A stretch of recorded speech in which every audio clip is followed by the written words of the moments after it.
श्री हनुमंतलाल जी महेंद्र पर्वत के ऊपर जाकर खड़े हो गए। महर्षि वाल्मीकि कहते हैं ऊंचाई पर खड़े हो गए, पर बड़ी सुंदर बात कही। ऊपर खड़े होकर जितने लोग नीचे थे उन सबको प्रणाम किया। सबसे पहले जो सबसे ऊपर सूर्य उनके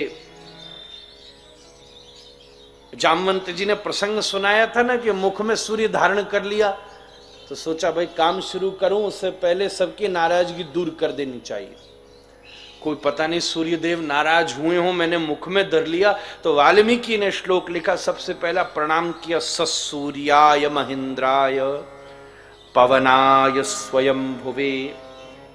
सूर्य को, पवन को, अपने पूर्वजों को, अपने बड़ों को प्रणाम किया। और फिर उसके बाद जो लोग सब नीचे बानर खड़े थे उन सब में जो वृद्ध थे उनको बड़ी आशा भरी दृष्टि से देखा। बड़ों को, जामवंत जी आदि को प्रणाम किया। ऊंचाई पर चढ़कर जो नीचे खड़े हैं उन्हें न भूलना ही साधना है। हनुमान जी पर्वत के ऊपर खड़े थे, पर जो बड़े हो गए थे, पर जो छोटे में उनके साथ थे ना भैया, हनुमान जी उनको नहीं भूले।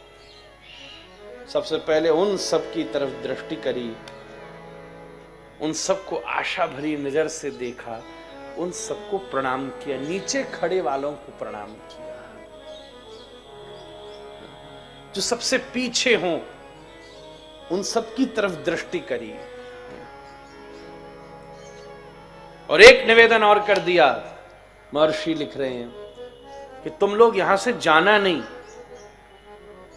ऐसा नहीं कि अब तो हनुमान जी चले गए, हम टाइम बचाते हैं, हम लोग वापस लौटते हैं, हनुमान जी तो कूद ही जाएंगे। अगर कूद के समुद्र तट पर आ सकते तो कूद के राम जी के पास भी आ जाएंगे। हम पैदल पैदल जाना है, चलो हम सारा टीम लेके, जत्था लेकर वापस लौटते हैं, जब तक हनुमान जी आ जाएंगे। हनुमान जी ने कहा नहीं नहीं नहीं, यहीं सब खड़े रहना और यहीं मेरी प्रतीक्षा करना। यहां मैं आप सबसे मिलूंगा, फिर चलूंगा, क्योंकि मालूम है यही समझदार व्यक्ति का विचार है। बंधुओं, इस सूत्र को ध्यान से सुनिएगा माथुर जी, आप सब भी सुनिएगा। मेरी आदत है, जो एक मुख्य श्रोता हो उसका नाम मेरे मुंह से निकलता, वो भागवत की परंपरा है।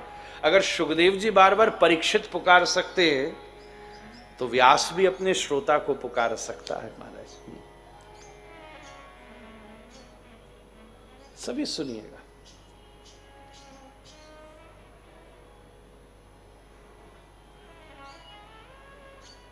काम करते समय अकेले भी जाना पड़े तो आदमी को जाना चाहिए, पर नाम करते समय सबको साथ लेना चाहिए। महाराज हनुमान जी को मालूम है हम वापस लौटेंगे तो ये तो पता ही है सीता जी की खोज हो जाएगी।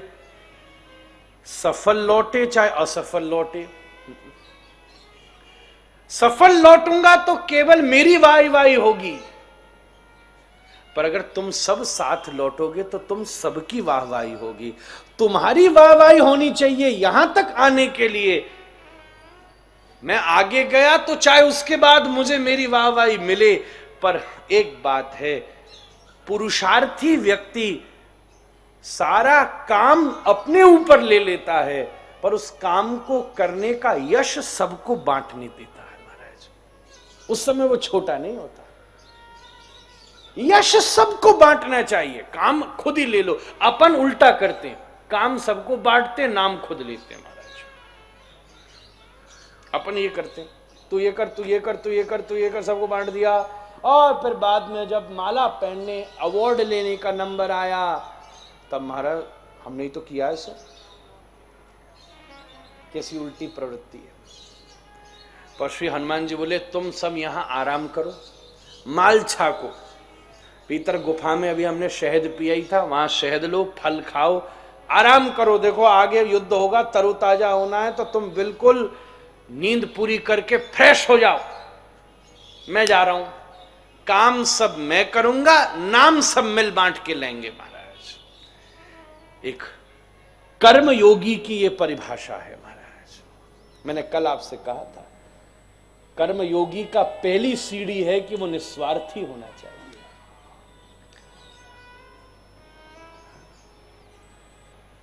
मैं स्वयं जा रहा हूं। भक्त क्या करता है, चाहे वो अकेला भक्ति पाता है पर वो सब में बांट देता है। महाराज मीरा भगवान से मिली पर अपने पदों के और चरित्र के माध्यम से कितने लोगों में उस भक्ति को उसने जन्म दे दिया। श्रीमन महाप्रभु दोनों हाथों से उस भक्ति का वितरण इस कलयुग में कली पावना अवतार श्रीमद चैतन्य महाप्रभु कर रहे हैं। अरे आप भक्त हो और अगर आपने एक बार भी अच्छी तरह श्री चैतन्य चरित्र को नहीं सुना और तुमने अपनी आंखों से चैतन्य चरित्र सुन के आंसू नहीं बहाए, तो ये आंखें भी इतनी पूर्ण नहीं हुई, निरर्थक ही रह गई। महाराज जीवन में अवसर लगने पर चैतन्य चरित्र तो जरूर सुनना पड़ना। महाराज मुझे बड़ी प्रसन्नता है, मैंने मातृ जी को एक सेवा दी थी। बहुत पुराना एक ग्रंथ था चैतन्य लीलामृत, जो कि बहुत वर्षों से छपना बंद हुआ था। मैंने आपसे कहा था कि इसको फिर से बनाइए, सब लोग पढ़ें, और वो लगभग तैयारी हो गया है और कुछ समय में वो फिर से प्राप्त होगा। कम से कम शिकोहाबाद वासी जो पढ़ने की रुचि रखते हों, इन सबों ने जब पढ़ा तो मातृ जी बोले मेरा परिवार तो पढ़ के महाराज बार बार पढ़ पढ़ के उस रस में डूब गया, बावरा सा हो गया है चैतन्य चरित्र पढ़ के। ऐसी उसकी दिव्यता।